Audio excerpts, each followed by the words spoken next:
Since 1948, the tiny lakeside town of Watkins Glen has played host to auto racing. It all began when Cameron Argentsinger organized races on a 6.6-mile course that ran through downtown.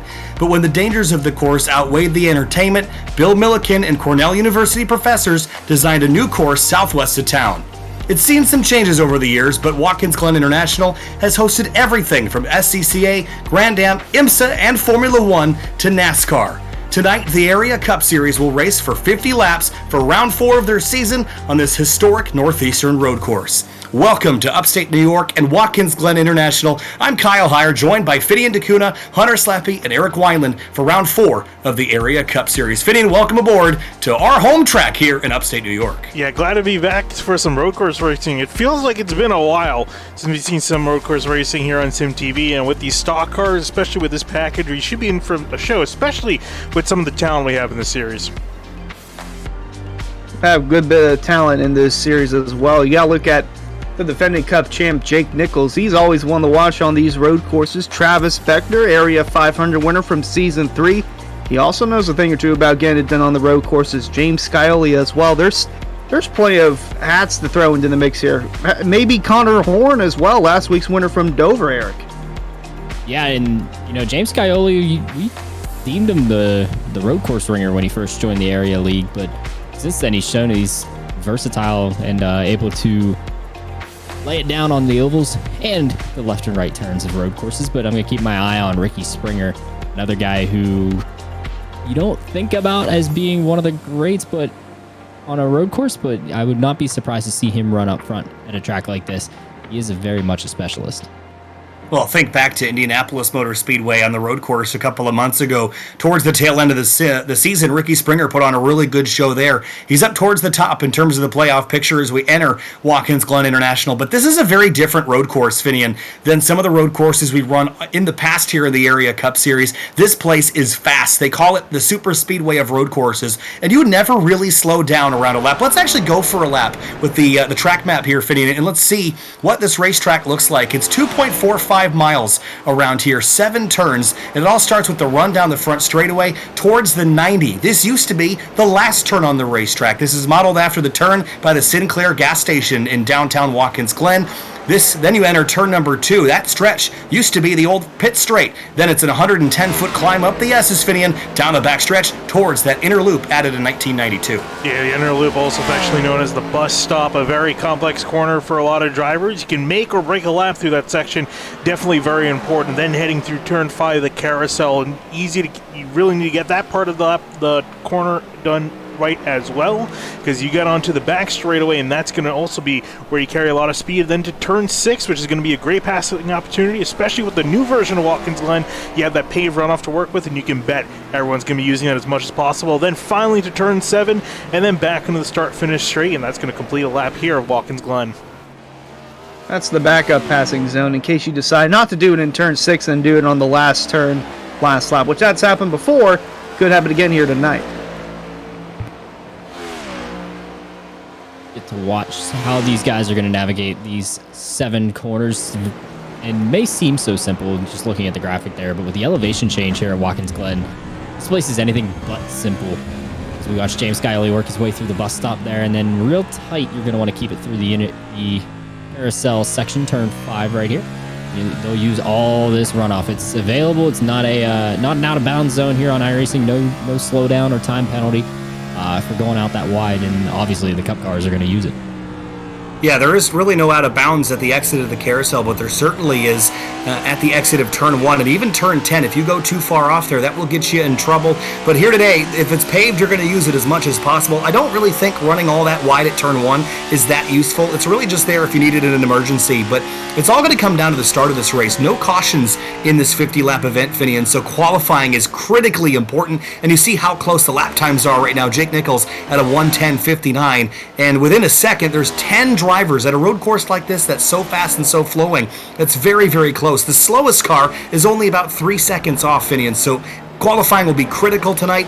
And now with the sequential gearboxes in these cars, as Nichols goes for a big slide through the bus stop, the sequential gearboxes take a lot of the guesswork out of the blipping and the downshifting here. So that will make shifting a lot easier and keep the field a lot tighter together. Oh, absolutely. As you look at Jake Nichols up on the top of the timesheets is not gotten a win so far this season, even though we've had three races. We were kind of joking about it, surprising. It seems like he's lacking just because his form last season was so spectacular, but here is the top of the timesheets. We'll see if he can get it done here at the road course. I think he's going to like the fact there's not going to be a whole lot of things potentially taking him out of it. Things like a caution coming out, it's not going to happen. Getting put down the order, being at a road course is going to be pretty straightforward from start to finish. Just a matter of just making sure you minimize the amount of mistakes. Also want to take a look at the number 12, Frankie Barroso, up in third. He has a little bit of lockup in the bus stop. Oh, and into the wall. Frankie Barroso is one that could surprise us all here at Watkins Glen with less than 2 minutes to go in practice, but I got my eye on the 73 Jake Nichols. It's the longest winless streak he's been in since he's joined Area back in Season 2. And then there's Travis Beckner, you see there running fourth quickest time. He also is the self-proclaimed king of the road courses, but there can really only be one, and apparently that is Skyoli. Also look at Greg Mitchell in fifth. Now, haven't talked a whole lot about him on road courses, so maybe this is where he could shine on his moment. Greg Mitchell's had a season to forget in most of the series here in Area so far in Season 4. Just not a great start through the first three races. He looks to rebound here at Watkins Glen. I can speak from experience that a road course is a great place to try to get your feet back underneath you, having done it at Sonoma last season in the Area Truck Series. Yeah, and we talked about the drivers to watch here, you got to look at a guy like Travis Beckner at a place like Watkins Glen. The reason why is because this is a racetrack where the more aggressive you are, the faster you're going to go. We look specifically at that inner loop, the bus stop. How aggressive you get determines how fast you go. How much of those curbs do you clobber, and can you keep the car under control as you slalom through that section? It really is fast to see some three wide here at the tail end of practice between a couple of cars. It's an exciting lap around here, but you get there's a payoff for aggression, and I think for a guy like Travis Beckner, that really could be good news. As practice comes to a close here for the Area Cup Series at Watkins Glen, fans, be sure to subscribe to the Area iRacing Twitch channel. For only $5 a month, you can watch all Area broadcasts commercial-free. You can also use new Area iRacing emotes in the chat and earn double channel points as a subscriber that you can use to redeem for free merchandise at twitch.tv/Area iRacing. So with practice complete, Finian, we head into qualifying. And as I mentioned, without cautions, without really the opportunity to leapfrog anybody in the pits 10 times over, qualifying is critically important to having a good run here tonight. Practice doesn't matter. This is where it all counts. Oh, this is definitely where it all counts. Curious to see who's going to be the first ones to really get out on the track. As the session just ticks over, I see Ricky Springer immediately jumping into the car, getting on the track. I'm curious to see, guys, if we think it's worth waiting at all. Actually, can you even afford to really wait that much? I guess it takes 3-4 minutes to make a lap. So I guess you could wait a little bit towards the end of qualifying, but is it worth waiting, or do you want to just get out there while you can? I don't think it's worth waiting. As we see Springer on the track, I believe, Eric, this is a driver that you said you're going to keep an eye on, but in my opinion, I don't think you should wait that long. Like you said, it takes about 3-4 minutes to get your lap started and then complete it. And another thing that's important about qualifying is that during the race there will be no cautions, none for incident, none for a halftime break, none of that. So starting position here is going to be crucial, and going to want to avoid trouble, especially early on. Yeah, I don't know if we get a chance to take a look at our conditions that we're driving in for today's event here at Watkins Glen, but in-sim time has us at 12:45, just past it now that qualifying has started, and the date is actually May 15th, so full sun, not really too many clouds in the sky. It's listed as partly cloudy here in the sim. Means the track is 121 for these guys, so they're going to be slip-sliding around a lot, and despite that, you do still want to try to build heat in the tires, because it may be a lap 1, may be a lap 2 for qualifying. They are given 2 laps here, unlike most of our tracks that we're going to go to here in the Area Cup Series throughout the season. So realistically, you could potentially wait for a cloud to come over and maybe catch a little bit of a break in the track temperature, but it being so early, I say early in the day, the track's just going to soak up more sun. It's only 12:45 in the sim, so as the next couple hours go, it's just going to has sun beat on it even more, and the temperature will rise. You know, it's funny, you mentioned Watkins Glen being slippery when the track temperature gets hot. I was just here this past weekend for Grid Life at the Glen, and you know, what's funny is that this racetrack is actually pretty universally known for being one of the grippiest tracks in the country after its repave in the fall of 2015. And now, despite that grip level here in the stock cars, with the tires we've got, with the power level we've got, and the lack of downforce that we have, it can be a pretty treacherous racetrack despite the relative grip level. So that temperature is something we'll have to keep our eyes on today that will rise throughout the afternoon. But it is still a very fast racetrack, and has a lot more grip than you would expect, especially in that inner loop and up the S's.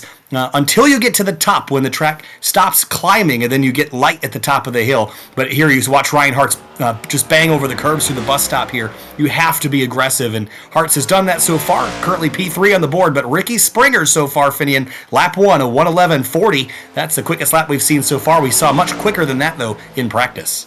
Yeah, curious to see if that lap will stand one of the first guys to get out there in the 51 machine. Most drivers now going on to lap number 2. Michael Curran jumping up to second place in the 24. Is that a decent run on the road course? And I guess for Ricky Springer, not too surprising to see him up there, because if I'm not mistaken, was the last road course winner here in the Area Cup Series, winning at the Indianapolis road course last season. Indeed he was, and looking at the time that Nate Trito, well, Ryan Hartz just took over that. I was going to say the track record back in Season 1 when they ran the Gen 6 cars, held by David Weishart at a 1:11.363, but that's obviously blown out of the water. Curran's looking pretty quick in the 24. He's showing pretty quick on the timing sheets. Might be able to potentially beat Brian Hart's. Now Brandon 6 up near the top as he comes across the line. Yeah, that track record's going to get shattered here, Hunter. As Curhan jumps to the top of the board, he breaks under the 1:11 barrier. The first driver to do so, but still quite a few out here making second laps. Frankie Barroso just got his first lap on the board. Greg Mitchell slotting into 6th as well. The 1:11.275. And looking at the lap times there, it is very, very close at the top of the order as it stands. Curhan with that 1:11.0, which is a 1:10.996, and it's a 1:11.001 for Brandon 6 running second. You see Jake Nichols go up to 4th there on the timing and scoring the number 73 Chevrolet. Looking for a victory for the first time this season, Finian, after winning a whole bunch of them in the prior 2 seasons. I don't know if it would come as a surprise for him to win on a road course, but I also don't think that it's the place that we were expecting him to get his first win of the season. No, definitely no. As James Scioli just jumped to the top spot in the number 7 machine. But yeah, no, I mean, he's had some Jake Nichols has had some stiff competition this season so far, and I'm really keeping an eye on his lap because he's looking to be about 0.2 of a second up faster than the next few drivers. So the 73 might go on pole here if he can finish the second half of this lap. Yeah, it wouldn't be surprising if Jake Nichols wins on a road course, especially to get his first win of the season. But again, race 4, still plenty of races to go, but a stretch that we're unfamiliar with for the 73 of Jake Nichols, and Travis Beckner just jumped up to the top, and it seems like the 73 going to come down, complete his lap. He goes to the top of the chart. By 0.2 of a second as Jake Nichols snagged the pole. Still a second lap to complete, so he's going to run it out here and see what he can manage. That was his second lap. A couple others. Oh, that was his second lap? Yep. Okay. Well, let's keep an eye here on Connor Horn. And this is a driver that I think has been a wild card so far, new to series this season. Big counter steer as he left turn number 5 there in the runoff. It's bumpy out there, certainly, and the camber falls away over the edge of the curb. But Connor has been kind of a wild card this season. I think definitely a championship contender right out of the gate. A lot of drivers weren't necessarily expecting to have another new driver to contend with. But as far as road courses here, Finney, we've seen him win here at Watkins Glen in the past, way back, I think it was the Outsider Racing League. So it's been a little while, a couple of years, since we've seen him win here on Sim TV. But Lap number 1 for Connor Horn isn't going to be good enough to put him anywhere near the front. It's P19. We'll have to hope for an improvement for him if he wants to start up towards Jake Nichols and have that championship fight here on the road course. Yeah, I think what we're seeing with Connor, I think he realized that, lap 1 is going to be the dead anyway, so he's going to be pushing for lap 2. I think lap 1 was just getting the tires warmed up to a solid temperature, and then now going all out on lap number 2. Thing is, if he makes a mistake, he's going to be starting midfield, if not midfield, towards the back, so he's got to make sure he nails this lap in here. So he goes flying over the curbs, nice and tidy. As Horn works his way through the carousel, I want to point out that Cameron Hearn has yet to qualify. I don't believe he's on track to put down a lap, but he was the Season 1 winner, again, with the Gen 6 car at this track. So Cameron Hearn obviously knows how to get it done on the road course, but if he's going to start that deep in the field without putting a time down, it'll be very difficult for him to do. Yeah, actually, it looks like Cameron Hearn, he did start and make an attempt on both laps. I think made a mistake on both, so he's going to be calling it an effort. And he's going to be starting near the back, it seems. Well, that was a good lap for Horn. No, it wasn't a 1:11.544, only good enough for 16th. It looked like it was going to be quicker. Very tidy lap, but didn't go quite as fast, Finian, as I think we were expecting. So he'll have to battle from mid-pack in this one, but again, this is a nearly 40-car field. You certainly could do a lot worse than 16th, but here's Douglas Dubiging in the number 71, working his way down to turn number 6. Again, we're running the short course here at Watkins Glen, which means you're running straight from 5 to 6, not using any of that extra mile of boot course. That adds a little bit of an extra challenge here to the lap. But Newbigging exits turn number 7 and back onto the front straight. We'll see what the 71 can do. Yeah, but not that good of a lap. I think made a mistake at some point. Was just wrapping things up. So he will hold on to that 9th place spot. And from the looks of it, it looks like no one else is getting out on the track. So qualifying looks like, at the moment at least, going to finish up pretty early here. I was about to say, Seth Noel just had a flyer through the bus stop and then realized he's already completed 2 laps. He's just getting some extra practice in right now in the 1 car. Douglas Newbigging, the only one that's still on another potentially timed lap here with 50 seconds remaining in qualifying. I'll say shout out Celsius. I'm having a, what is this flavor? Mandarin marshmallow. Very good stuff, Celsius is. I see it every Monday here with either Travis Beckner or Seth Knoll or both drivers, and had to cave in, and boy, this is some good stuff. But it seems like Travis Beckner definitely had himself a Celsius because he is 3rd on the chart, and I believe that's where he'll start. Seth Knoll, he had one before the Area 500 and got himself a victory there, so he can just cruise on through at the Glen. But like I said, I'm going to keep my eye on the pole sitter, Jake Nichols in the 73.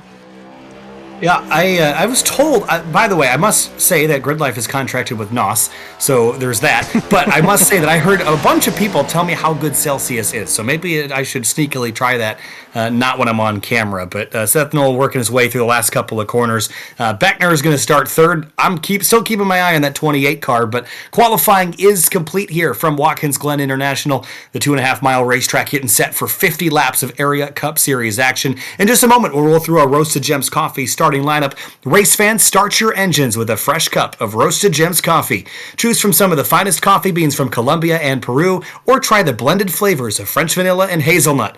Use discount code AREAIRACING for 10% off your order at checkout at roastedgems.com. So, Finian, we know the challenges here at Watkins Glen. We know how aggressive you have to be, but the opening lap, there's something to say about tiptoeing as you climb up those S's for the first time. Got to avoid those blue bushes as they narrow in, and you get that run down to the bus stop. Once you're through the bus stop, things get a whole lot easier from there, but we've seen some big ones coming up the hill.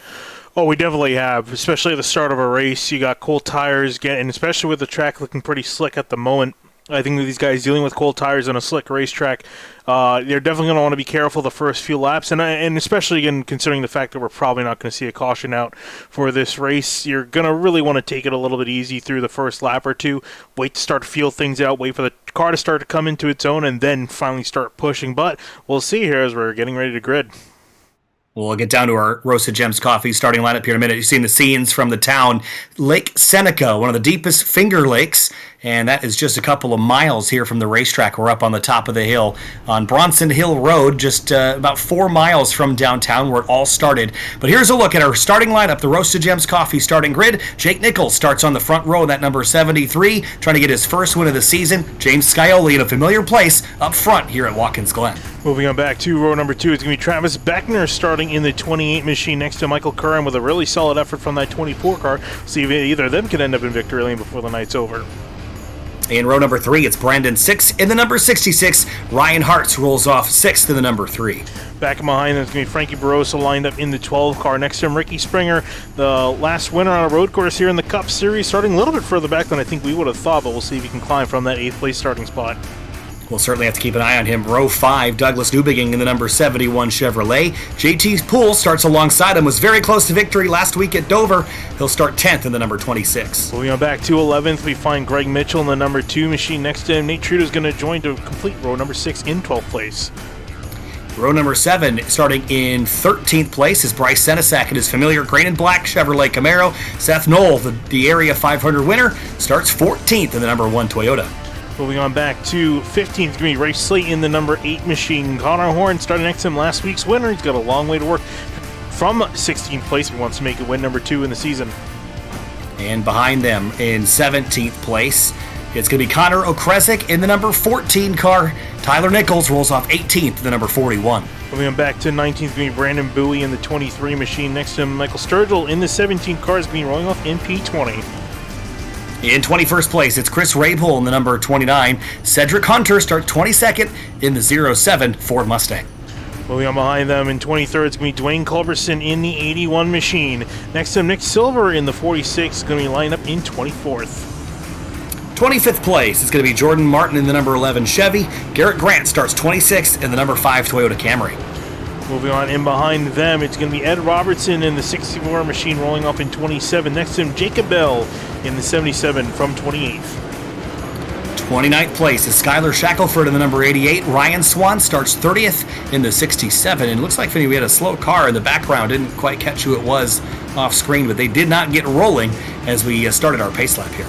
Yeah, take a look and see who that is after we get through the lineup. Ben Pearson rolling off in the 65 in 31st. Jonathan Cogswell next to him in the 27 car in 32nd.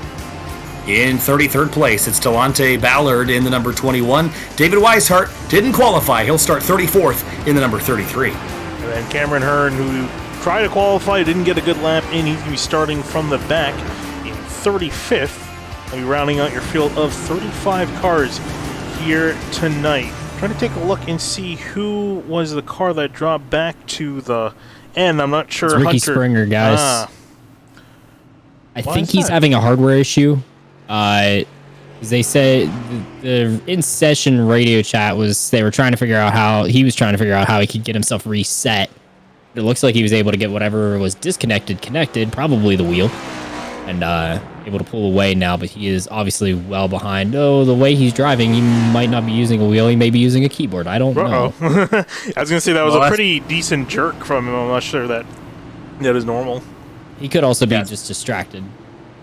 I think that might be the more likely option there, is he's just trying to get whatever was disconnected back to him. It could be also a shifter, too. I've seen that be a pretty common problem. But Finney, the field is doubled up here. Let's pick some winners for this one. I got the 28. That's already been my pick. I think, Eric, you got the 73. Hunter, who's your pick for this one? Mine is indeed the 73 of Jake Nichols. Finney, who you James got? Scioli instead. Oh, I think for me, I'm going to pick the 51 of Ricky Springer. That is if he can get back in line before this is going. I think I saw him flying in the background. Might actually just be starting from the back, which is not going to look well for me. I think he is indeed starting from the back, so he's got a long way to go, but I like the underdog. We'll see what happens here.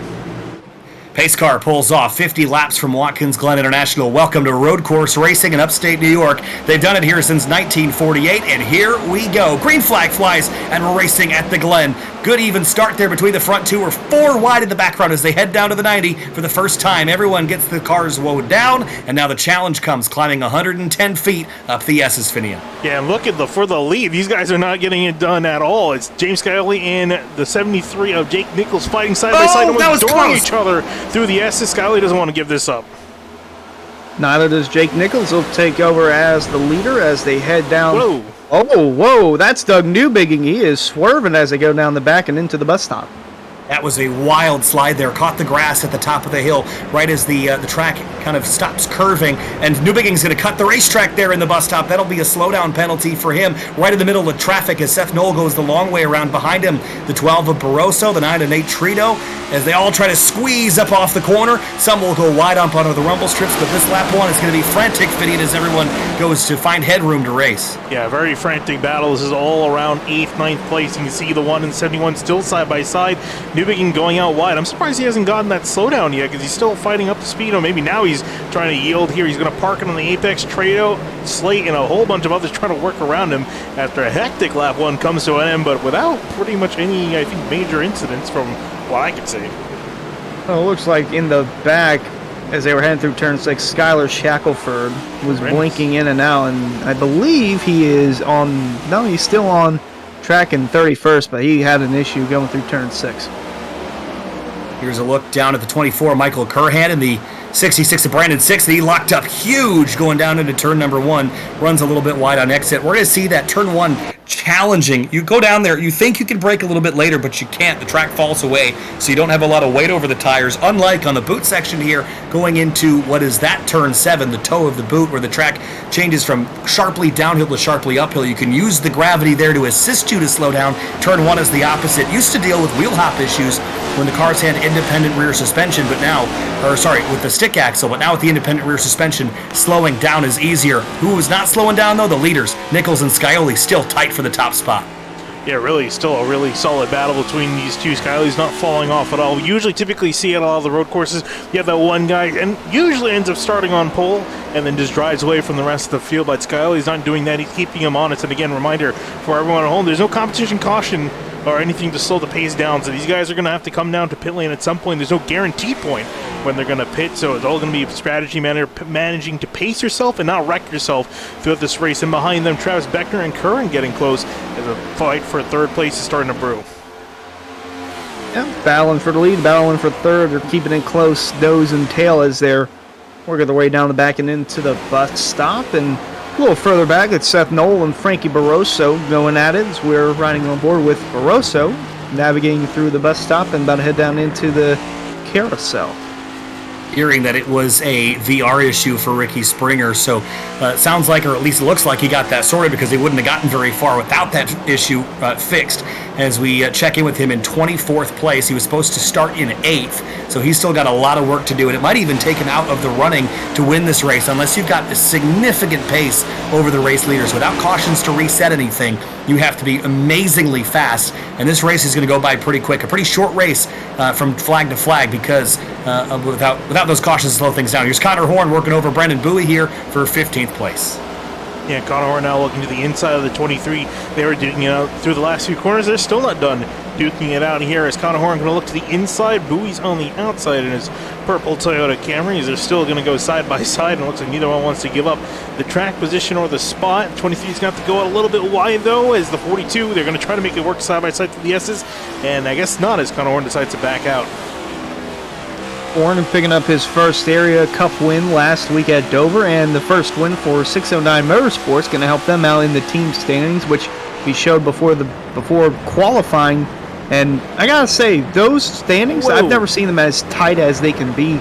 And right now, at the top of those standings, it's Solar Flare Racing, just like Jake Nichols is leading the way here so far early on.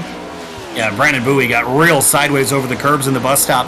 Now, I mentioned how aggression will make you faster here, but there is a limit to that in the bus stop, and it's going to open him up for a pass down here at turn 6. Connor Horn, latest of the late breakers, he gets the pass done, and here comes Sedasek way out wide, trying to carry some good speed, and not going to work out very well for the 09 as he's under attack now from behind. But Horn up to 15th place as he continues his climb forward after a subpar qualifying run. Yeah, and behind, there's Senzak. We saw the mistake out of the penultimate corner. Now here comes Cedric Hunter in the 07 trying to make another move. Going to look to the outside of the 09.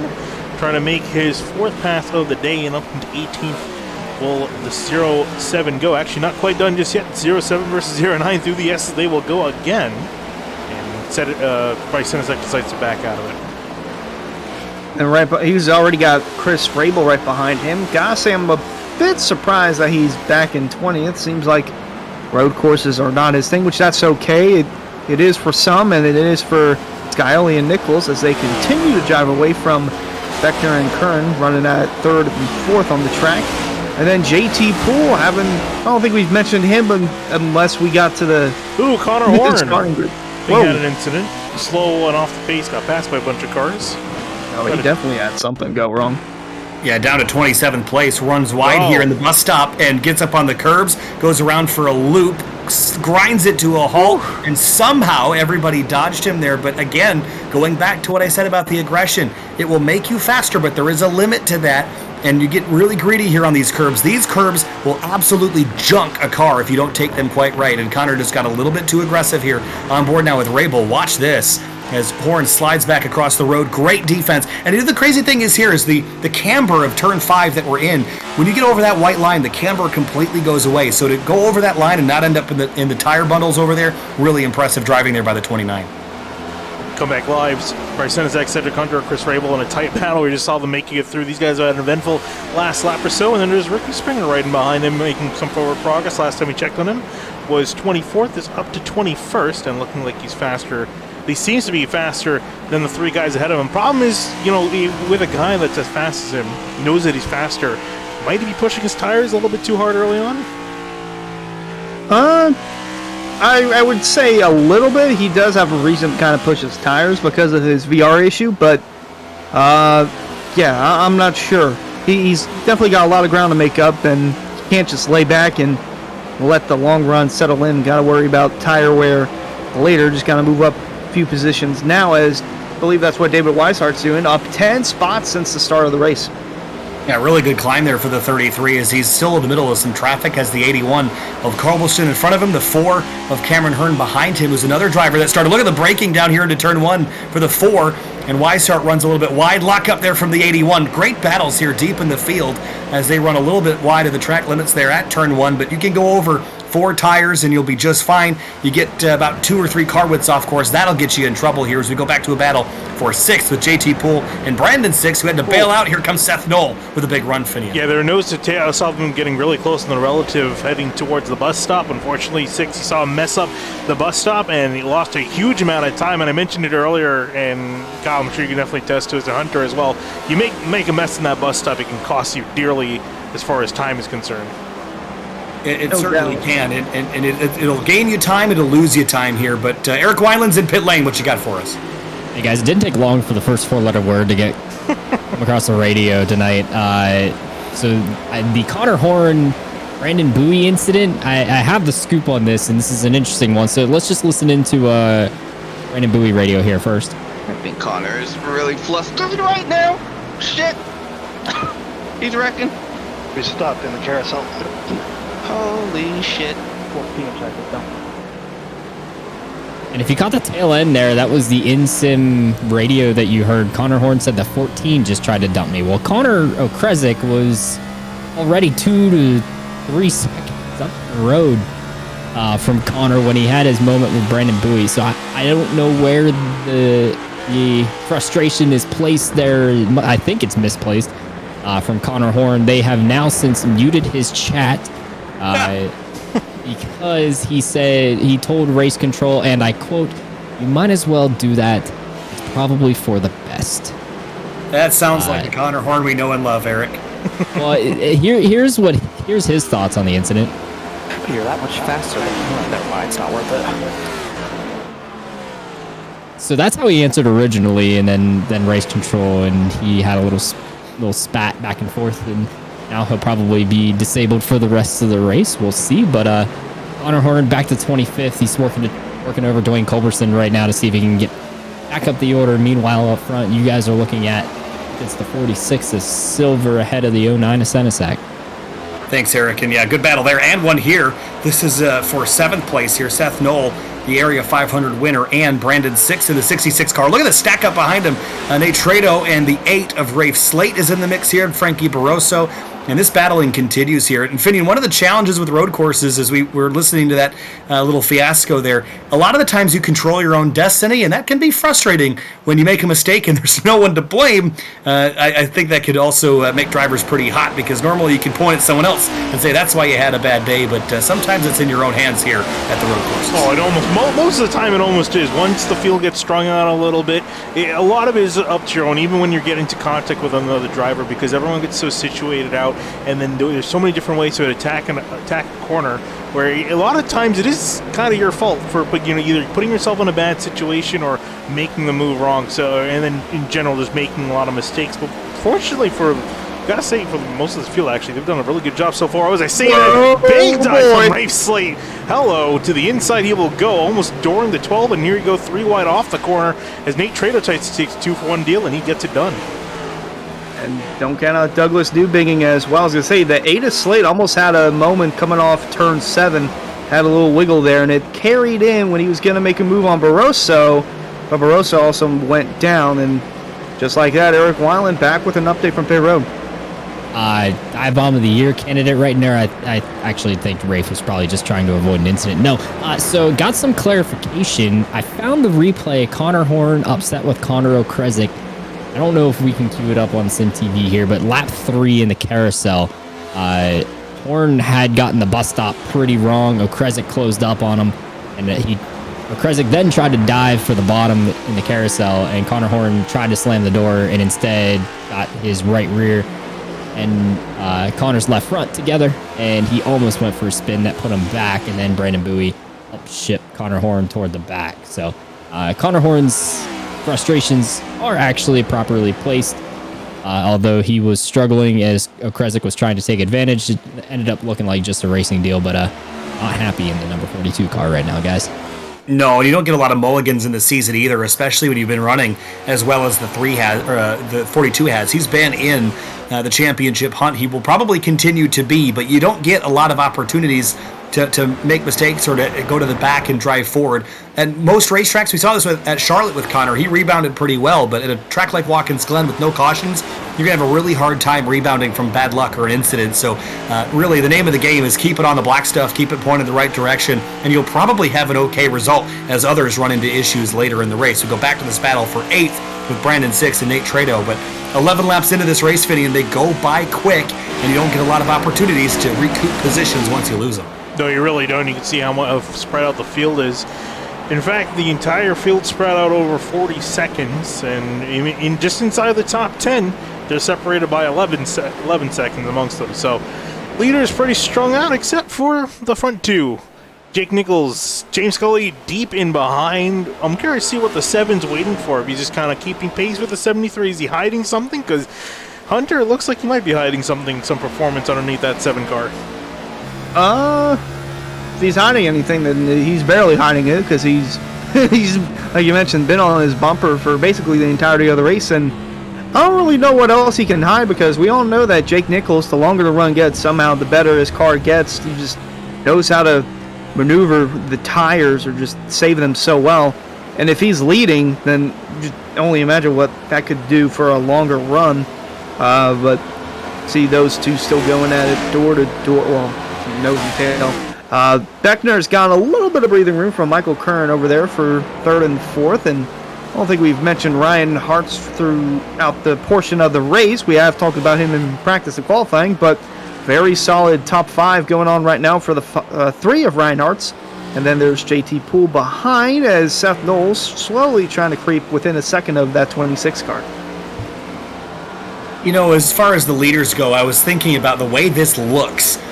Think back to our race at Indianapolis Motor Speedway last fall. It was Ricky Springer and it was James Scioli, and they ran just like this, nose to tail, for the majority of the race, and it really came down to the very end of the race and the mistakes that were made on pit lane. So that will be pretty critical as we work our way a little bit closer to the pit window. Eric Wideland's on pit lane with an update. Hey guys, I got a wild development for you here in Finian's pick to win the race. Finian, I regret to inform you, it is not going to happen for the number 51 car of Ricky Springer. Listen in, here's why. Okay, this is horrible. Listening in. Okay, good. You can tell the chat that I can only see the top quarter out of my windshield. My Oculus froze, and I am currently looking at half of the windshield and the roof of my car. I'm trying to be his eyes. So Dylan Lee, a Solid Rock Performance team member for a different series, the truck series, has stepped in to try to help guide Ricky Springer home.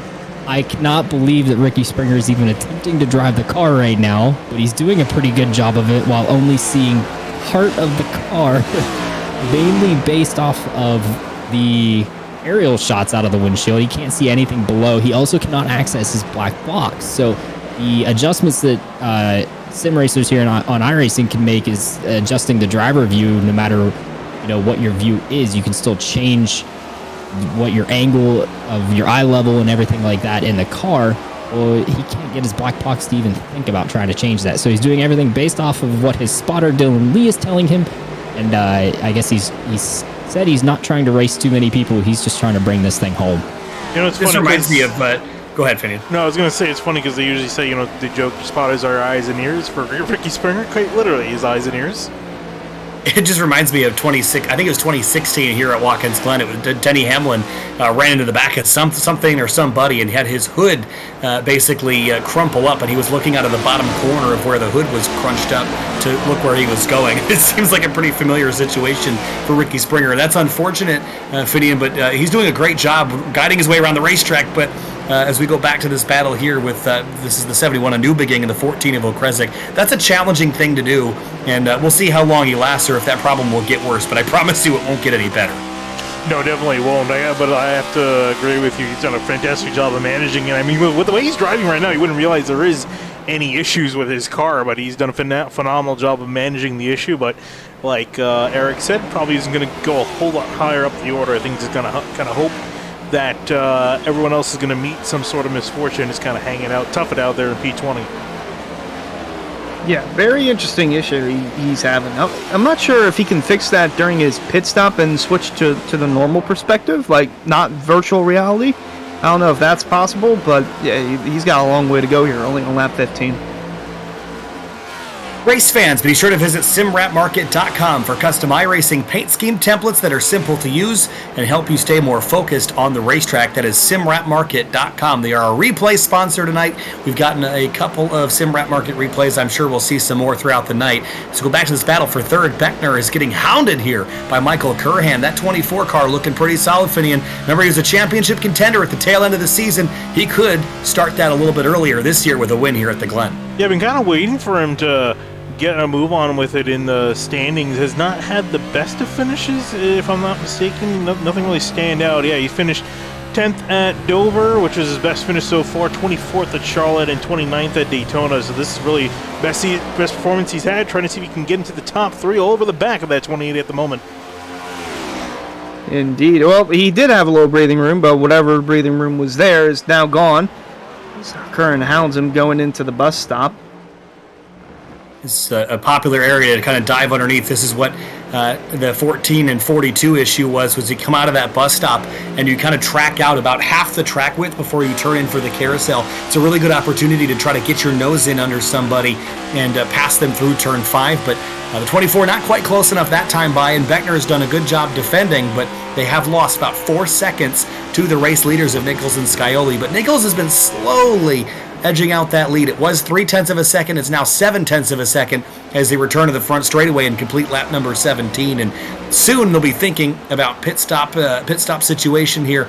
You can go about 28 to 30 laps or so, maybe a little bit less than that. And I think we'll see probably 2 stops in this one. Yeah, I think we're. Oh no, sorry, 1 stop. Yeah, I was gonna say I think we're definitely gonna start to see them. Sorry, what I was gonna say. We're definitely starting to see Jake Nichols start to saving his tires early on. Now he's starting to breakaway Hunter. I think this is exactly what we're talking about and exactly what we've seen last season. He does a great job of saving his tires over the long run. Hasn't been able to stretch that or make that strategy work because we've had quite a few yellows in some of the last few races, but now he's been given his bread and butter now and is making the most out of it, getting to run well on a long run as the car goes through the Delonte Baller that went for a wild ride there. Yeah, Balor's having a interesting go. I'm not sure if he pitted or not, and that's how the leaders caught him, but from the looks of it, it seems like he's having a rough go on the road course. It looks like he might have just bailed out of the way there to not get in the way. Really, the bus stop is a single file line, and if you're in the way, I don't think Nichols was going to wait around for you. So he will go a lap down here, as it looks like that's the 3 of Ryan Hartstead has caught him here, and he will let him right by as well. Going back to the pit stop sequence here, 25 to 28 is the pit window. I'd be shocked if it wasn't just split this race right down the center. I think that's really the plan for everyone, and certainly to maximize tire life, Finian. You don't really want to stretch out or pit too early. You really want to kind of carry that tire life as best you can over both runs, and that means pit in lap 24 to 26 is what I'd expect about 8 laps from now. Yeah, absolutely. I think if we did see anyone planning a two-stop strategy, which would be a little bit too aggressive, I think, in this scenario, and it would just cost you way too much time in pit lane, we would have already seen them come down to pit lane. So now it's just a matter of seeing these guys hanging out there. But now it's going to be the hardest time for them because they're towards the end of the stint.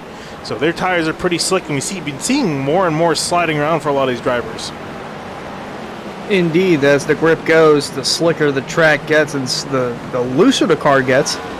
As we see Trito on the bumper of Knoll for that 7th spot, and I was going to say, if they could do two-stop strategy, might not work out, but if they wanted to, they would have had to do that a couple laps ago, but might see some try to come in as soon as, I'd say, lap 21, 22-ish. I just think, remember, think back to Indianapolis. We did not see almost any tire fall off in terms of your overall pace. And right now, the same is true here. About a 1:11.4 for Jake Nichols last time. It's only half a second off. You're not going to gain the time back. So they'll be probably just splitting this race right down the middle. But Eric Wineland's on pit lane with an update. I'm going to break that strategy for you, Kyle, because none of these guys are taking tires. No. This is going to be fuel only. The tires can last for the entirety of the race is what I'm hearing up and down the pit lane here. And I even have some info from Solar Flare that Jake may not flinch until James flinches, which it would be no surprise to me. That's what I would do as the leader right now with a 6/10 of a second gap. And if we're not taking tires, regardless if there's a tire advantage taking tires or not, you want to be in probably the lap after James does. You want to let James try to be the aggressor here, because obviously he could potentially make a mistake anyway himself. But some radio for you from Solar Flare Racing. They get a new voice hanging out with them tonight. Chris Overland, former eNASCAR Coca-Cola iRacing Series driver, and a guy I used to spot for. He's spotting for Tyler Nichols to listen in what he's going to give TK on the pit stop. Yeah, I'm spotting. Oh, he did wreck. Okay. We're gonna make some adjustments on this pit stop for TK. We're gonna give him 16 rounds of wedge and 3 steering wheels. So they're having fun over there in Solar Flare, although TK's not too happy with his performance right now. He was up as high as 18th where he started, but he's fallen to 25th now. So maybe he could use a couple more steering wheels to try to help that car out. But regardless, fix setup, no adjustments. But these guys are looking at fuel only, no tires up and down the lane whenever they decide to make the pit stop. Yeah, coming on down now, a couple of drivers. Bryce Senesac was one of the first drivers to come on down. One of the big things about pitting here at Watkins Glen, especially when you get one shot to get it right, do not speed on pit lane. It is a sharp downhill towards the pit exit, and a lot of drivers that aren't even paying attention, they find that gravity going to pull them downhill a little extra, and Finian, getting a pit road speeding penalty here is so easy, and that would be catastrophic to anybody that doesn't have an enormous advantage over those that they're racing. And I can tell you by looking at the pack, they do not have an enormous advantage. They are racing so close here, and so you have to make sure that you execute this one stop. Brandon 6 pulling in the background.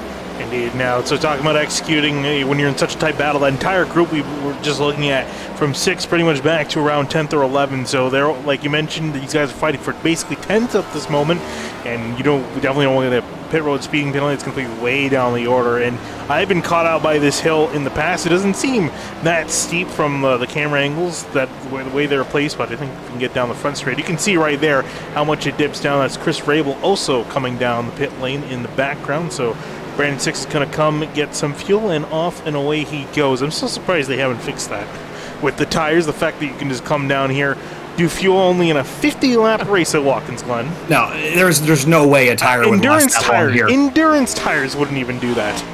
No. I mean, this track, as I mentioned, it's incredibly grippy, and it will basically shred tires. This track is actually known in the sports car and endurance racing world for blowing tires out because of the high loads that you see on tires. It's not abrasive, but you're just going so fast, you're putting so much side load on the tire, it just wears them out over time. So you would never be able to do that in the real world, but getting away with it tonight, fuel only for these drivers, it certainly makes this race that much more of a challenge, because while the tires are not going to blow out Hunter, certainly you're going to lose drivability in them, and it's going to get greasier and greasier as the night goes on. Well, getting greasy right now is this lap traffic as Jake Nichols encounters not only a tree, but Bryce Senesac there as well. Senesac actually going to go through the bus stop. Going to have a slowdown there, but gap has stayed about the same between he and Scioli, but they are continuing to drive away from both Beckner and Kern, and again, the gap has not closed between those two at all. Yeah, Nichols and Scioli nip and tuck every corner. They're basically on top of each other. It's been true here for the 28 and 24 as well. And it's all going to come down to mistakes on pit lane if they make them, or mistakes getting off of pit lane. Now, heading up the hill, the aggression level is going to rise here as we see this battle a little bit farther here in the pack. JT Poole, Seth Knoll, he's going to sweep to driver's left, and Nate Trado watching from behind as they enter turn number 6. That's where they're turning. They're going to touch on the entrance to turn 6, and through goes Trado past both of them. That was a little bit hands-on there, and they're going to sweep back out, and Rafe Slate now slots in between them. Oh, the battle's not done yet. You see the one loose sideways off the final corner. Slate's going to take advantage. There we go. Going to be side by side heading down to turn number 1. There you see the 8 going to try to duke ahead of the number 1 machine. They're going to try to outbrake. Can't quite get it done. Seth Noel's coming back on the inside, and they're going to go side by side up the S's, dooring each other heading to turn 2. Well, this is definitely treacherous territory as the 8's not going to allow the 1 to go just yet. JT Poole, meanwhile, just looking on in the catbird seat as they head down the first backstretch, and that's the view that JT's got. And going to back out from any trouble as they head into the bus stop. I love road racing, and this is why it is just hands-on. You got to go for it here, and that battle was just like that. And that's why I also love the paved runoffs here. That was a controversial thing when they first put them in, but the fact that those drivers could go off and continue racing after that instead of being buried 2 feet deep in gravel, really enjoy the additions and changes made to the Glen over the last decade or so. But Rafe Slate now inserts himself in that battle. It's certainly physical out there, and the speeds you're carrying, any kind of contact can turn very poor very quickly, and they were lucky to get away with that one. I was going to say, I was a bit interested by Six's move to come down pit lane to get himself out of that battle. I think he figured give himself some clean air, clean racetrack to work with, and he can try to make some moves. I think Frank Grosso may be thinking the same thing here as he dies out of that battle. He's going to come down to pit lane to get, I would say normally 4 fresh tires, but just fuel for him, and he's going to be good to the end. Indeed, he'll be good to the end on fuel. Rosso's had a solid top 10 run throughout the first half of the race, and now we see Chris Rabel right in front of Jake Nichols, our race leader. And it looks like that's Nick Silver as well. They're gaining up on more lap traffic, and Scioli liking what he's seeing, trying to pounce for the right opportunity on that 73. Yeah, I'm surprised that Jake Nichols didn't hit pit lane last time by, seeing this traffic on the horizon. I'm also surprised the 7 didn't hit pit lane right here because they've got more cars to pass, and with how close it's been, that could have been the difference. So that was, I think, a strategic mistake by both of those drivers to not try to take advantage of the other when they got to lap traffic, and it's going to continue here. Everyone has to pit in the next 5 laps because they're going to run out of fuel, so a little bit surprised by that. You see here heading up the S's, this is going to crush Jake Nichols' lap time. Imagine if the 7 had hit pit lane, Finian. He might have had a couple tenths of a second gain there that would get him past the number 73. But Eric Wineland on pit lane with an update. Hey guys, so I've been watching these guys that have now made stops. That includes Silver, Rabel, Ern, Senesac, Weishart, and then also Barroso and Brandon Six and Connor Okresic. Someone just went sliding right here beside the leaders. That is 67 of Ryan Swan, fresh off pit road. Or no, he's not fresh off pit road, excuse me. But it looks like the pit lane delta time is anywhere between 36 to 40 seconds. Best guy on pit lane I've seen was Brandon Six in the 66 at 35.9 seconds from the time he hit pit entry to the point he hit pit exit. So expect them to give up about 36 to 40 seconds through a pit cycle. That's going to put the leaders, if they decide to make that pit stop, back down to 15th. A little bit of clean track back there, but not much. They realistically want to get a little more of a gap. Then they'll be able to jump 12th place Cedric Hunter in the 07 car.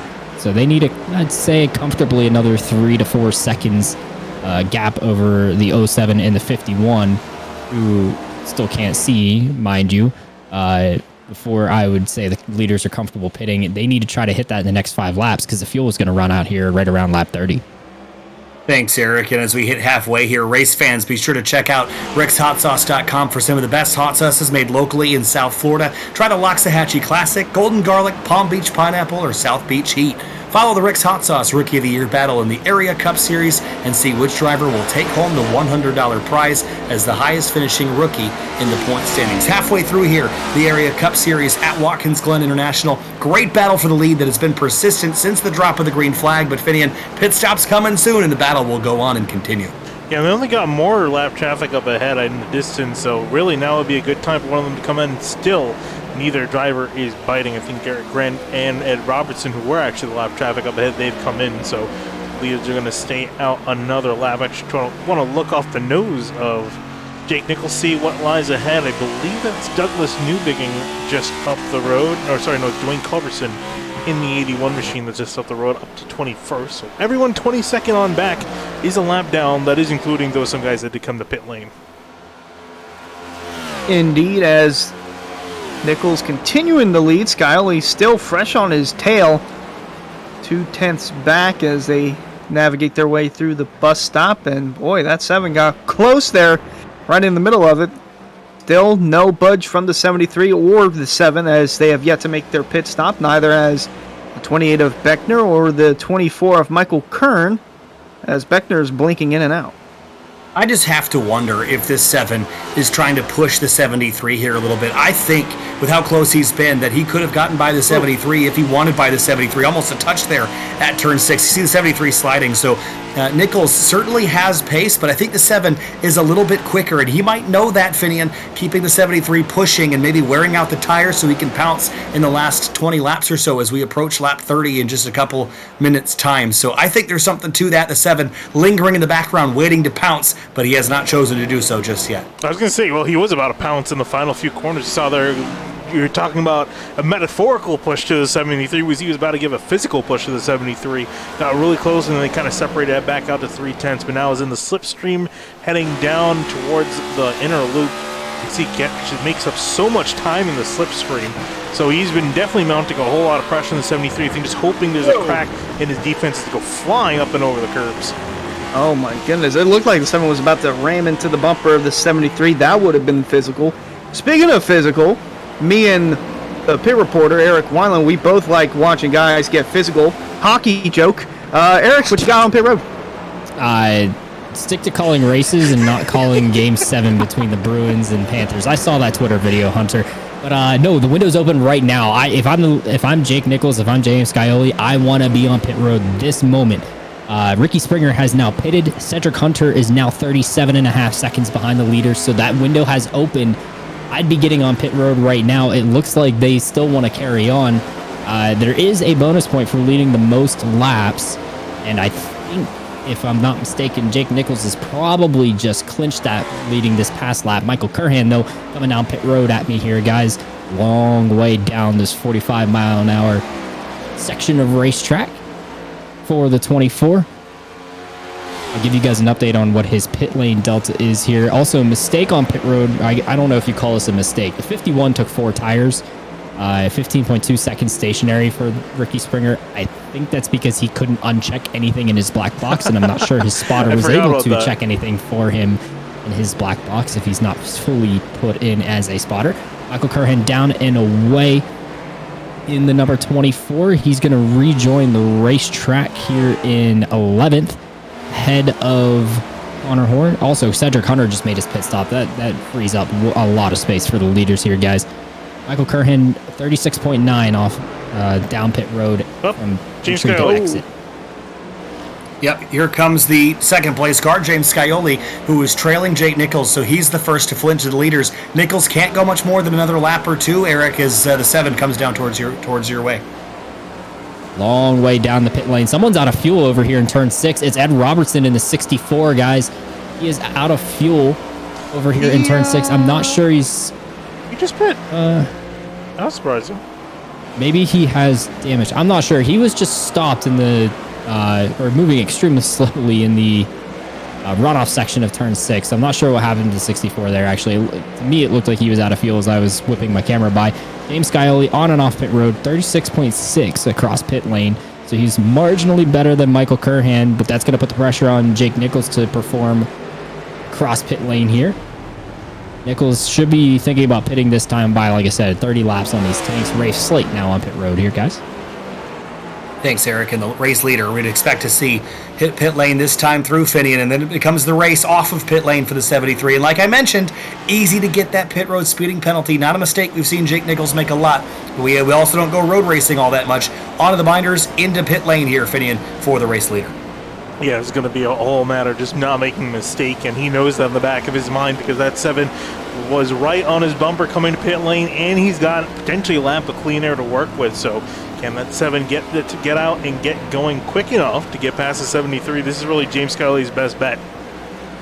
Yeah, this could be the race-winning move for the 7, or for the 73, could be the race-losing move, as Scioli's going to come off turn 7 down the front stretch, but Jake Nichols has that first pit stall. He's got to be out now if he wants to stay in front of the 7. And looks like, again, that shorter route to the inside, but it should be the number 7 leading the way up turn 2, and it is, but only by about 5-6 car lengths, but that was the difference, and now we have a new leader here at Watkins Glen as they climb the hill. So now it's a matter, can 73, now that he's been passed, can he get back to the 7 and make the move? I don't really think so, because these guys seem pretty quick. If anything, Scioli looked like he was better towards the end of that run. Whoa, well, unless he bobbles there. You want to know where that most of that gap came from between Scioli and Nichols? Pit lane. Jake Nichols, 37.3 across pit lane, 36.6 for James Scioli. That's 7/10 of a difference. The pit stop times were relatively the same. They took the same amount of fuel, but James Scioli really maximized his entry and exit of pit lane. Now he has the lead by 1 second. Yeah, the entry to pit lane, you can gain a lot of time there because you're entering it from turn 11 or turn 7 rather as you come. I knew I was going to make that mistake at least once. I've been at the boot course all weekend in real life. But as you come off of turn 7 and you head towards pit lane, you can accelerate there for a solid 2 or 3 seconds before you have to stop and get down to about 50 miles an hour, which is pit road speed. So the 7 really maximized that. You can't really do a ton on pit exit until you get to the blend road, and that's not a pit road speed enforced area, so that's not going to count on the timer. But the 73 Finian, as you mentioned, wasn't really pulling away from the 7. I don't really expect him to be able to run him back down all that well unless Scioli makes a mistake. Yeah, I think he might. There's a chance I think he can get back to the 7, but we always say, catching is one thing, passing is another, and I just don't think that Nichols has the outright pace at the moment to get past the 7 of Scioli. I do think the best moment for him will be if Scioli makes a mistake or gets caught up in the wrong place, wrong time with this lap traffic. At the moment, though, Nick Nichols, he has to work past 2 guys. Going to maybe split the middle a little bit. Ed Robinson lets him on by. Greg Mitchell still fighting in between them. He's stuck in between both of the leaders at the moment. And that is for position 2, the 2 of Mitchell, as it looks like he's going to come down pit road this time, so no longer a battle, but now clean racetrack between the 7 and the 73. No cars in between those 2, and there's still plenty of time for the 73 to track down the 7 of Scioli, but like you said, catching's one thing, passing is another. Can he catch him? And then if he can, will he pass him? As we look a little further back, here's the 71 of Douglas Newbigging, running 12th on the track. JT Poole right behind as well. Solid day for both drivers. Yeah, certainly. The 14 of Connor Okresic is back there as well. Started 17th, up to 14th. Hasn't been a spectacular day, but once everybody kind of sorts out and pits ahead of him, then they should be in good shape to move up a couple of spots. Go back up to the 66 of Brandon 6. That car currently scored in 10th place. Started up in 5th, as low as 19th. It's been a heck of a day for Brandon, but working his way back forward right now. Yeah, I was going to also highlight, too, remember he was one of the first guys to come into pit lane, was fighting with Newbigging, Poole, and Okresic, and you see gain enough time. So coming in early, doing Short pitting was definitely, I would say, the better move to go as far as gaining some track position, giving yourself cleaner track to work with. That we saw with Brandon Six, now we saw with the lead, Brandon Bowie and Seth Knoll coming in, and I think for the most part, they should be cycling out our leaders here. These guys are able to really go long, 34 laps. Yeah, very intriguing there. Also, shout out to that pit sign. I believe that was the one of Knowles. It was that chicken over there. I was wondering whose that was, but seems like he's made his stop. Bowie's made his stop, and that has cycled Scioli, Nichols, Beckner, Kern, and Nate Trito as your top 5. It's within a second between the 7 and the 73 as they navigate their way through the bus stop once more and see what the 73 Nichols can do. A little further back here is Beckner and Kern, and seems like the gap hasn't changed between those two one bit. Why is the next gen in iRacing like driving with the fuel and tire consumption turned down to 0? It's just like 34 laps on a tank of fuel. That is a long, long way to go without major fuel saving. But either way, it certainly has made this very interesting strategy-wise. But the leaders will cycle back up to the front. Nichols trails Scioli by about a second, which is the biggest gap that we've had to the lead all day. And people wonder, Finian, why I like road racing. It has been absolutely one for the other here as they head back down into turn 1, down at the 90. Back up onto the old pit straight here at turn 1 to 2. Nichols last time by a 1:11.116, and he did gain about a half a tenth on Scioli, at least through turn 1, and continues to gain up the hill. He's really good up through the S's there. Yeah, I was going to say, you can see exactly right there why they didn't come in for pit lane. Remember, these guys are running on the same tires they started this race with, and he's only 2/10 off of his best time, 35 laps into a race. I don't know how long have you had the next gen in iRacing? Long time, since 2020, really. I thought 2021. And it's still, and they still haven't fixed the tires. Well, kind of replicates the real gen, or the real next gen a little bit. Tire wear not that big a concern, at least for some drivers. As, boy, here is, I believe that's Knoll and Brandon Six. Yes, the gap has closed between them quite a bit since they pitted together, and they're going to duke it out for the 7th spot. Brandon Six battling for 7th and 8th out of all of that, leaving the carousel now and tracking out wide onto this extra paved runoff. The fun thing about that, it used to be all grass out there until they crashed, so they paved a section, then they crashed again, so they paved it again, then they crashed again, and they just paved it all the way, basically all the way to the boot at that point, and it's fair game to race on. Eric Wineland has an update for us from pit lane. Hey guys, so the entire pit cycle has worked itself through now, as we've seen. So I'll give you guys some numbers here. The person that took the least amount of fuel had the best time, or the best stop time in their stall. Chris Rabel in the 29 didn't really get him very much anywhere. He started 21st. He's still running 20th. Next, tied for second in that category, Connor Okrezik and Brandon Six. The other thing that I was talking about was the pit lane delta, how long you spent on pit road throughout your cycle, and that award goes to Brandon Six in the 66. So this guy in the 66 is really the winner, and he's jumped from 11th place before his pit cycle started up to 8th, and now he's putting the pressure on Seth Knoll for 7th place. I think he's probably the most impressive driver tonight in my eyes because of how well he got on and off of pit road. Love to see him capitalize on the better track position, maybe try to get past Seth Knoll here, but he falls away a little bit through this lap, a little bit of a scruffy lap on his part.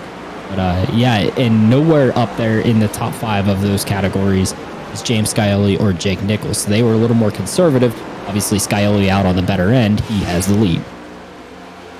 And they continue with under 14 laps to go, so it's winding down here at Watkins Glen. About 15 minutes worth of racing left to go. Lap traffic kind of interjecting. That's Rafe Slate in the 8 car. And back here a little bit behind them, there was a battle going on down the backstretch. That's the 28 of Travis Beckner and the 24 of Curhan. They battled prior to the pit stops as well, and they resumed their battle just as the leaders have. So really, first, second, third, and fourth, they have all been locked in a battle since the drop of the green flag about 15 minutes ago. Yeah, it's been a constant ongoing battle for a lot of spots, and then in behind them as well, there's this battle. It's starting to reform again. They broke up once the green flag pit stop started. Now they've kind of come back together again. Seth Noel, Brandon Six, Brandon Bowie, Douglas Newbing, JT Poole.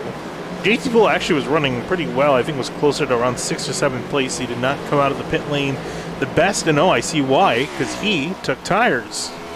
12 seconds in his box. So he took tires, as well as Douglas Newbigin. So I think that cost him quite a bit of time. So did Ryan Hartz, and I was wondering, because I was going to say I don't remember him being back in 6th, and he lost spot to Nate Trado, who's jumped all the way up from 12th to 5th place. So a good run for the 9 machine. Solid run for him and for Jake Nichols, both Solar Flare teammates. That's going to be a good points day for them, as we're on race 4 of 17, and they took over as the leaders in the team championship standings just after Dover. So that's going to be a good points day if those drivers can stay within the top 5. And right in between those two, you got Beckner and Kern as we're following this battle through the carousel. Kern and Beckner, they basically stayed the same distance the entirety of this race. There was a lap where Beckner had a little bit of breathing room, and then for some reason it went away, and Kern has just been within 3 car lengths of the 28 cars since the drop of the green flag. Well, he was about 3 car widths from smashing into that wall at the exit at turn 5. Used every ounce of pavement that they had paved out there to get a little bit closer to Travis Beckner. Didn't quite work out, but he continues to follow in hot pursuit. Race fans, be sure to check out shop.areairacing.com for merchandise to represent your favorite drivers and teams. Shop from our brand new selections of champion t-shirts, jackets, hats, and more. Easier to shop, quicker to ship, better to wear. That's the shop.areairacing.com promise. Also, I learned just the other day that the champion brand was invented in Rochester, New York, where I am right now. Where are they now, though? Not here, probably. If I had to guess. Probably somewhere warm on the West Coast. Well, just like Jell-O and Ragu and Kodak and all the other companies. I was going to say they're doing better than Kodak. Pretty much everybody's, but there's junkies in tunnels that are doing better than Kodak. So I can't believe they're sucked to making printers now. That's the last thing I heard they were up to. I don't even know. And they make movie film too. Oh, they're still making movie film? Okay. Yeah. I just looked it up. Their headquarters is now in Winston-Salem. Oh. Yeah, interesting. Very Eric intriguing. Weiland, anything interesting for us up here? We're getting off topic. I timed this join perfectly because I am listening to the broadcast while I'm out doing my investigative pit reporting work, and I knew what you guys were going to spiral out of, so I made sure to come up and dump you out of that conversation. Listening to radio here from Michael Curran and Mark Patterson of Vizicus Motorsports. What was that, Mark? I think you're getting in his head at this point, keeping that pressure on him. As the 24 was closing into the 28 just a couple laps ago is when that played out. Now, Michael Curhan has made quite a few mistakes the last two and a half laps, and he's fallen back to just outside of a second behind Travis Beckner, but Travis was thinking about Michael Curhan at that moment. Listen in. Kern's all over me. That's the only audio Travis has said for 2 laps, so he had that in mind. Obviously, he feels a little bit more comfortable right now after some mistakes from Michael Curhan in the 24. Just made him fall back outside of a second.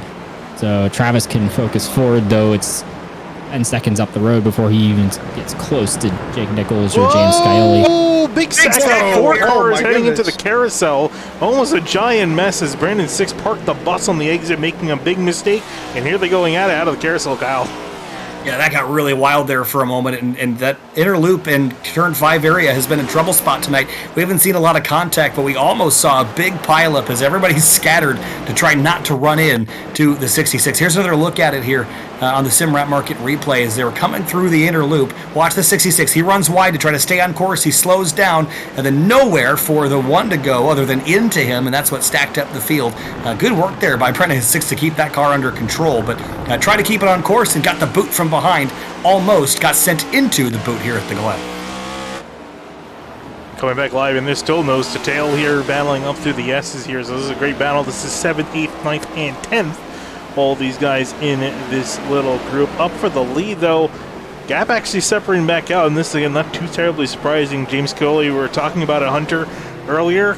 The 7, I felt like he was hiding someone. I think he's starting to flex his muscles just a little bit here. The gap's now 1.9 seconds. Yeah, unless this is some master strategy from the 73 of Jake Nichols, it seems like the 7 of Scioli is driving away with possibly the win as he continues to stretch out that gap. You see, last lap ran the 1:11.121, and 73 trying to replicate that, but to No, well, almost to an avail. 1:11.147.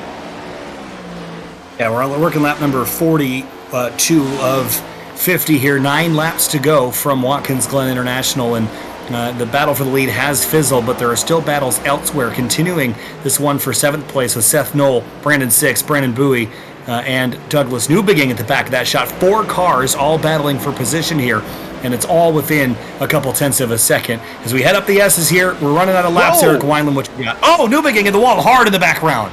Whoa. It just snapped and it went left, Finian. We got JT Poole. Whoa. Try to see what happened to him. That car just snapped. Not sure he got loose. It was a weird place to have that sort of incident. Yeah, watch him turn it right there. Got on off the curbing and then right back to the left and pow, left sides into the Armco. That's a pretty fast hit here. But watch him. He's riding on the curb here, riding on the curb all the way to the end. And as it drops away, bam, gets loose and then overcorrects and then into the blue bushes, as they call them here, that steel Armco that's been here since they built the track and updated it in 1971 after the 1956 construction. And he's got some blue marks on that left side now. Yeah, fortunate for him, he's going to draw back to 13th. Could be worse though. I thought that was a much harder hit than it looked like. You can see there's barely even any damage on the car. So I think if anything, just shucking him up a little bit, but can get back at it. Try to get 12th ahead from back from Greg Mitchell, who's currently occupying that spot. Haven't spoken a lot about the number 2 machine. Hasn't had a whole lot of up or down progress today. Started in 11th. He's only dropped 1 position. So I don't know if you guys had the chance to watch the F1 race in Baku this past weekend, but one of the Mercedes cars did a very similar thing where he high-centered his car on a rubble strip, and that's what Douglas Newbegin did right there out of the exit of turn 1. He kind of high-centered himself, and diffuser's hitting off that curbing, and then tried to turn off, and it just snapped on him. No, so I got radio for you guys from Brandon Bowie and company. This is regarding the incident we saw in the bus stop that stacked up into the carousel. I was just listening to Brandon Bowie. I think this is an early candidate, guys, for quote of the year that I'm going to play for you on the broadcast. Yeah, it's really bad, especially for the S's. Yeah, I'm just trying to survive. That's all. I guess now I know what a pig feels like on the being roasted. A little hot over here. Brandon Bowie now knows what it feels like to be a pig being roasted, guys. What a quote, and what a drive from the 23 car as he's going to sneak by his teammate right there. Yeah, up into 8th place. Thanks, Eric. Get down to 7 laps to go now. We're down to the final few minutes here at Watkins Glen for the Area Cup Series. Thanks for joining us here on Sim TV. Going road racing a whole bunch this week, so appreciate you joining us here. Through the high-speed S's here, speeds climbing north of 160, and then into the trouble spot, this inner loop, the bus stop. This has been a challenging area all night long, but mostly because of the aggression. And I mentioned in the pre-show how hard you have to drive through here, but some drivers have been taking advantage of that and getting themselves into trouble. But Bowie closing right into the one of Seth Knoll as they work their way through the carousel here. 6 laps to go now as the leaders take the next lap. Yeah, Seth Knoll, I gotta admit, he's probably sweating under on his shirt. He's probably dripping in sweat because he's been constantly in a battle, it seems, with every driver so far since the drop of the green flag. You can kind of throw Brandon Six into that conversation as well. Every time we look at them, they're battling someone, duking out with someone, have someone in behind them, either they're flying through the curbs. Something always been going on with them. I think they can't wait for the checker flag to come on and have a breather finally, and he still can't have a breather with 6 laps to go. He's up 23 and the 66 of Brandon Six sideways into turn 1, bowling it down. Yeah, he woed it down in time before running into the bumper of Bowie, as here's an in-car view of just the 66 sliding through turn 1, trying to avoid hitting the 23 into the 7, which, by the way, the Celsius can has 200 milligrams of caffeine, Kyle, so if you're going to try it, be cautious because it is addicting. I was going to go out right now after this and get one at 11 p.m. I think that was a good idea. But watching that battle, it reminded me a lot that slip down there in turn 1. I mentioned in the pre-show about how the Gen 6 car had a solid rear axle, which meant that you would run into a whole bunch of issues getting the car slowed down to get wheel hop. You don't get wheel hop anymore with this independent rear suspension, so you get a lot of lockups and late braking because you can push the braking so much more. As we watch Newbegin hounding the 2 of Greg Mitchell. This is a good battle here for position. You really saw a battle. Whoa, as Ed Robertson gets a huge chunk of the wall there on exit as he slows down, moves out of the way for the leaders to go on by. And Douglas Newbegin getting close to the back bumper of the 2. Greg Mitchell and Frankie Barroso back here in 14th. Dropped a few spots since we last saw him before the green flag stop started. And then also a little bit further back, here's I guess the one-eye pirate at the moment, Ricky Springer. Can't quite see out of his car. But still doing pretty good in 17th. Could be worse. I will give him credit where credit is due. I don't think I would have tried to muscle it through, even at my favorite track. Not being able to see where I'm going would be pretty frustrating. But half the joy of driving this track is taking in the sights of it. When you can't see it, what's the point? Oh my goodness. He is still trying to wheel that thing. The funny thing is he's not even going that slow. He's still hauling pretty hard. It's one of those, the rumble strips help because you can kind of feel the edge of the road and you're not going to drive yourself off into the grass. But it's so fast and things come up so quick that without making new braking markers that are probably light poles or catch fence poles up there in the sky, it's pretty hard to go around this place without some kind of marker because you have to be so accurate to hit the brakes when you're doing 160. As Cedric Hunter is working over or being worked over by Connor Horn as Connor goes a long way around here into turn 7. Side by side heading towards the wall, exiting the corner, and exiting the final corner. Connor Horn looks like he's nearly going to get on through, and the 0700 though is going to go to the inside, Hunter. Indeed, and looks like the 42 is going to clear those 7 for position. So you roll off into turn 2, and boy, good recovery there from Connor Horn. Lost a good bit of ground, made up that ground, and is now in the 15th position from the 07 of Cedric Hunter. Yeah, and it all goes back to qualifying, though. Did not get the qualifying effort that he really needed. Got himself into trouble a couple laps into the race, and since then he's been digging himself out of a hole. With 3 laps to go, the battle here continues for position between the number 1 of Seth Knoll and the 23 of Brandon Bowie. This is going to get hotter before it gets cooler, Finian. With just 3 laps to go, Bowie is right there on the tail of the 1. Here he comes. It probably needs an ice cold Celsius maybe to cool him down. What is with the Celsius tonight? I don't know. I just figured. I just saw it on the car. I was like, I might as well make a joke with it. It seems appropriate. But yeah, he gives. Everyone's got personal sponsorships, but me. I'm not getting paid. I never had Celsius. It seems interesting. I might want to try one after this. Whoa! As Brandon Bowie's getting close with the Celsius car of Knoll getting through the S's here. It is 23 of gears now, especially where a lot of these guys have been constantly in a battle with the laps cutting down. Are we going to start to see pushes go to shoves? Maybe if you're within striking distance of doing so, and it might say Celsius on the car, but the Fahrenheit in the car for Seth Knoll is getting pretty toasty. We're getting the closing stages of this race. I'll let that one slide. That was pretty good. As we get down to the last couple of laps, some other battles happening in the background there. There is the 14 of Connor Okresic, currently scored in 11th place and running real wide. They're using every inch of the road there. As we get down to the last couple laps, 2 laps to go for the race leaders.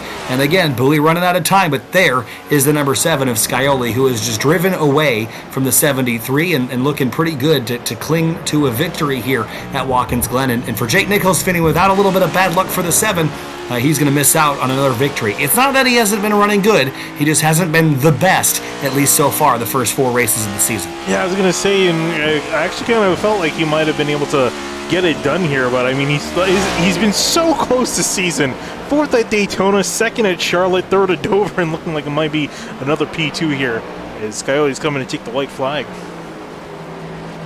Indeed, he's going to come off turn 7, the 7 car is, and he's going to take that white flag. So one final time around Watkins Glen, and we go a little further back as the 1 and the 23 continue to duke it out, where the bumpers could be used from both drivers here. We're getting down to the last couple moments, and you asked if push would come to shove. It is so close. Off the rear bumper cam of the 1 here, Bowie is going to have about 9 more corners to get the job done here on the number 1. And I think we might see a little bit of contact there, but Bowie has been known to race pretty fair, so I also wouldn't be surprised if he was willing to just finish behind the 1 in this hard-fought battle. We'll see how it ends up here. These guys are coming to get the white flag now this time at 23, tracking it hard out of the final corner. It's going to be side by side with both of them heading into turn number 1.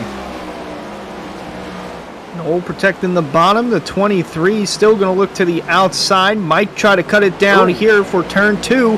He's all over that one. I wouldn't be surprised if a bumper is moved as Bowie gets closer and is almost about to hit the bumper of Noel as they go up the S's.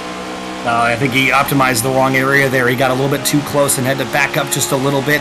He could have timed that run a little bit better to have a run to the bus stop here, but checkered flag for James Scioli. He passed Jake Nichols in the pits, never looked back. James Scioli in the 7 wins at Watkins Glen. Nichols second again. Great points day as he continues this points battle up in the front of the championship, but a little bit further back for 7th place. Seth Knoll and Brandon Bowie battle for position here, Finian. 2 corners remain in their race. I think Bowie didn't really get the run needed through the bus stop here unless he goes for the Hail Mary. He's only got a few more corners to make a move.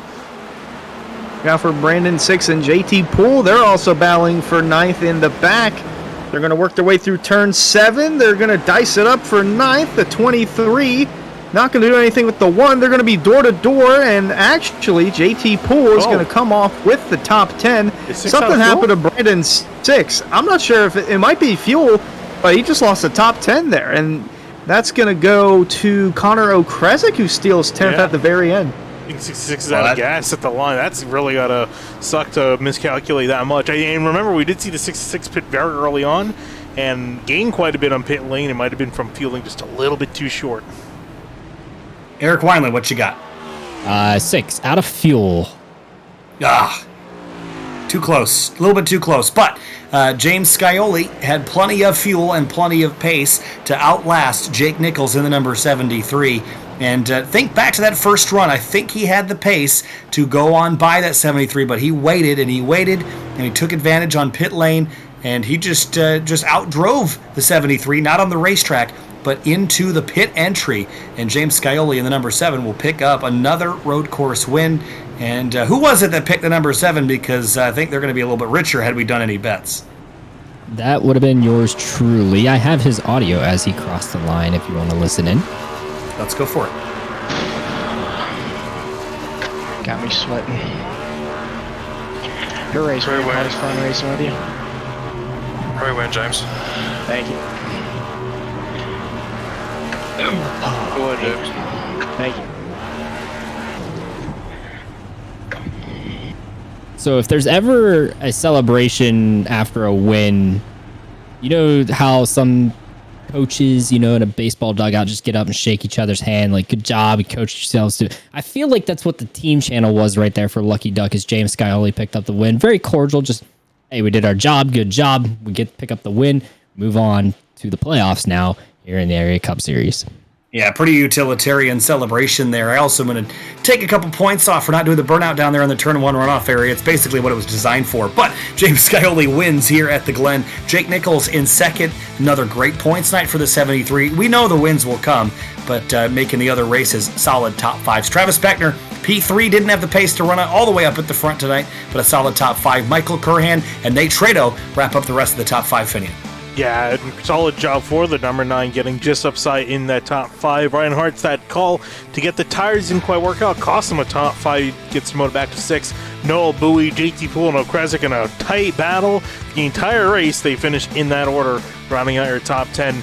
Moving on to the second page of results, Brandon 6, we saw just running out of gas, lost quite a few key spots there towards the end. New being Barroso, Mitchell, Horn. Connor Horn just getting inside the top 5 after he's had a top feature every day with Cedric Hunter, Ricky Springer, and his VR issues coming back to 17th. Cameron Hearn, Nick Silver, and Michael Sturgill rounding out your top 20. Then going through the rest of the results there, Chris Rabel had a race to forget. Same with the 8 of Rafe Slate. Senesac, Weissart, Jacob Bella as well. And those guys never really got moving through inside the top 20. Ben Pierce, Tyler Nichols, Garrett Grant, Ryan Swan, Jonathan Cogswell round out the top 30. And looking down the very bottom of the order here, those that didn't have such a great day, a handful of drivers out, mostly self-inflicted incidents or just pulling off, but Culberson, Martin, Delonte Ballard, Skylar Shackelford, David Elliott all out. I don't even think Dean Thompson took the green flag. So there's the rest of the order there as we sweep back around. But let's talk to Travis Beckner, who finished 3rd on the evening Travis Beckner brought it home, P3, a solid top 5 for you, Travis. It wasn't a win, but had a good battle there with Michael Curhan and brought home a really solid top 5 result tonight. Yeah, that was a lot of fun racing with Michael there. Was struggling a little bit there towards the middle of the race. Lap traffic in the way and everything. Michael almost got me coming out of the pits. I was like, man, I'm getting held up too much. I need to start moving. And ended up coming out in front of him. He ended up getting back to me, and then I actually figured out what I needed to do there towards the end. Well, you had good pace there, Travis, and Watkins Glen, we know, is a track that you gain speed by being aggressive, and that's why I picked you to win this race. Talk to me about the challenges of racing on the tire that doesn't really wear out. You don't really necessarily get to use the advantage of saving tires at all. Take me through the night and the progression of the handling, because it didn't seem like the cars really slowed down all that much. Towards the end there, it was getting looser. It was getting a lot looser on me. I was having a problem with it being loose all race. Felt real good through the S's though. I wasn't having any problems through there with it being tight. But yeah, besides the fact, fun race overall. And hopefully next time we go to a road course, I could be 2 spots higher on top of the podium. Well, Travis Beckner, P3 in the number 28 Toyota. Travis, thanks for talking to us. Congratulations on a top 5, and we'll see you next week at Michigan. Thank you. Before I go, I'd like to thank my sponsors and family and everybody that's watching tonight. And y'all taking the time out of the day to come broadcast this. Thanks, Travis. We'll see you next time. Thank you. Move on now to our second place finisher, a driver that is still winless this season, but we know the wins will come. The top 5s, though, are certainly good for now in the points in the overall championship hunt. Jake Nichols, P2 tonight, led a whole bunch of this race, Jake, but the pit stops, the 7 beat you off, and you weren't able to quite get back to the lead. Take us through the tail end of that race and what you needed to get back up to the number 7. Better luck with lap traffic. I mean, James had more pace than me the whole race. I kind of got lucky getting the pole that I could just stay right in front of him, give him dirty air the whole time. I knew if he got out front, it was going to be hard to beat him. Lap traffic's just deadly, man. Especially in this last 15, 20, it's just it's like half of them don't have mirrors. I don't want to be rude, but it legitimately seems like that. You guys merging after they wreck right in front of you. Guys just not really giving an inch when they're a lap down at a road course, and it's just not the way. I'm not going to take anything away from James. He ran an insane pace the whole race. He deserved it for sure, 100%. I just wish we had a better in-lap when we were pitting. I knew I wanted to pit the moment he pitted, but I was trying to just wait a lap to run as hard as I could that one lap to maybe get a gap. But I caught my teammate Delonte, and he didn't do what I thought he was going to do. He was on the left side of the track when I got within 3 or 4 tenths of him, and then he shifted to the right up the hill toward the top of the hill, and I had to check up for him and go around the outside, which I don't know if that's what did it. I mean, I think I lost a little bit of time coming into the box too. I was a little too patient, but it's not ideal when that situation happens and it holds you back, and you know it did. But either way, we'll take a second. We got bonus points for most laps led. Not a clean race. We had about 30 off tracks in this race, but we got pole, we got a lap led, most laps led, so we racked up a lot of points. That helps going down the line. Yeah, we're not winning, but in my mind, I'm still racking up the playoff points if I go into the playoffs number 1 seed. That's still 25 or 30 points. I can't remember which one it is, but it's still a good gap. So if we can just manage to get lucky in some of these races, find our way into victory lane a couple times, I think we'll still have a really good situation going into the playoffs later this year. But either way, for Solar Flare Racing, it was a good run tonight with Nate Trado. Solid top 5 as well. So we'll move out of here with our heads held high and look for better results in the future. Well, P2 for the number 73, Jake. Right place, almost the right time. You'll get one soon, but great run tonight. Top 5 for the number 73. We'll see you next week. Yes, sir. Thank you. And now it's time for the number 7, and it was, we believe, the first win for Lucky Duck here in the area series. Checkered flag for you, James. A playoff podium, or playoff spot, I should add, as well with your win here at Watkins Glen. A great battle you had there with the 73, but you beat him on pit lane. Take us through that battle, the chase, the first half of the race, and then the sprint away from him on the second half. Man, must have been pretty exciting. Sounds like you lost your voice there, so hopefully you guys were enjoying the race. Hopefully we put on a good show. I was in real Watkins Glen as of the last couple of days announcing, so that's why I'm roasted and toasted, James.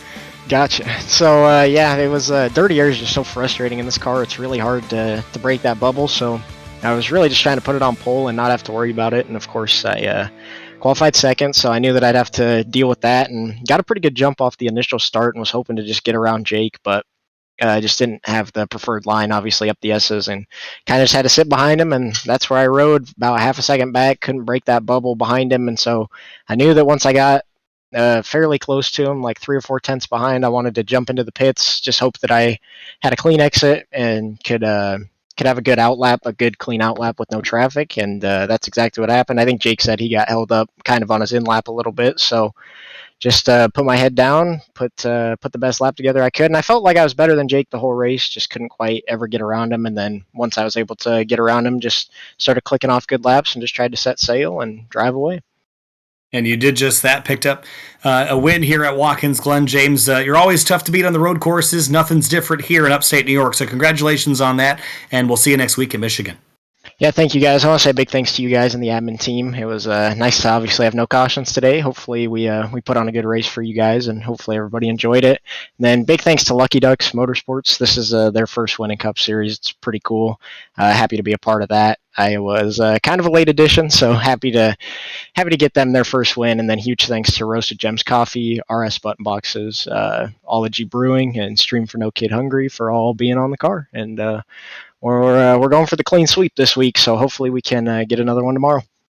All right, James. Hey, congratulations. Winner at Watkins Glen. We'll see you tomorrow. Thanks, guys.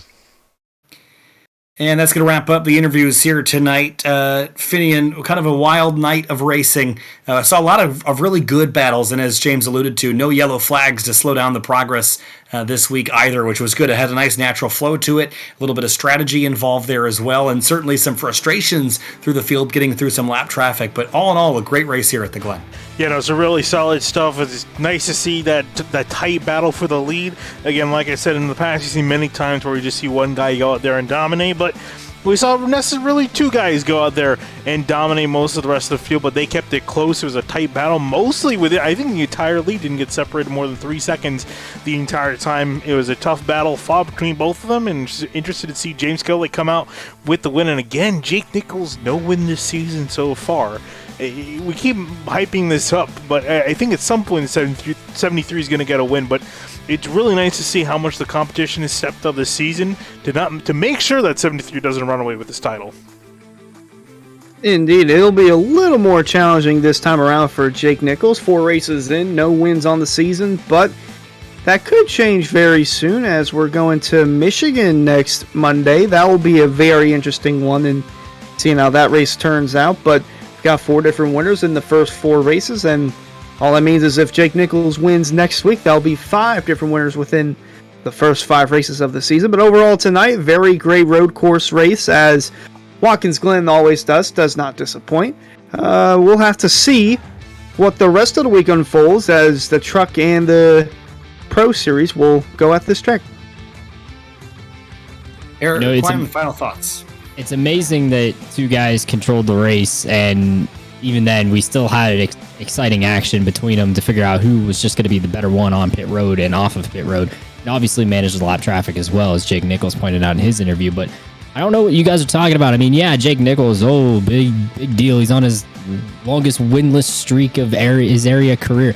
Look, the man's had 4 top 5s already throughout the season to the 4 races that we've run, and he just opened up his regular season's point lead even more to 25 points over Ricky Springer atop the Area Cup Series regular season standings right now. So I don't think there's anything to worry about in that 73 camp. He's already getting a ton of playoff points. Just if he can nail a regular season championship once more, wins will come. They're a part of it. But yeah, impressive nonetheless. Like Hunter said, that the field is just stepping it up another level, to take it after Jake Nichols. And excited to see what Michigan holds next week. We got more Watkins Glen coming up tomorrow night and Thursday night. Trucks tomorrow, Pro Series on Thursday. Thanks so much for joining us here on Sim TV. Kyle Heyer, Finney DeCuna, Hunter Sleppy, and Eric Wineland. We'll see you tomorrow for the Trucks at Watkins Glen.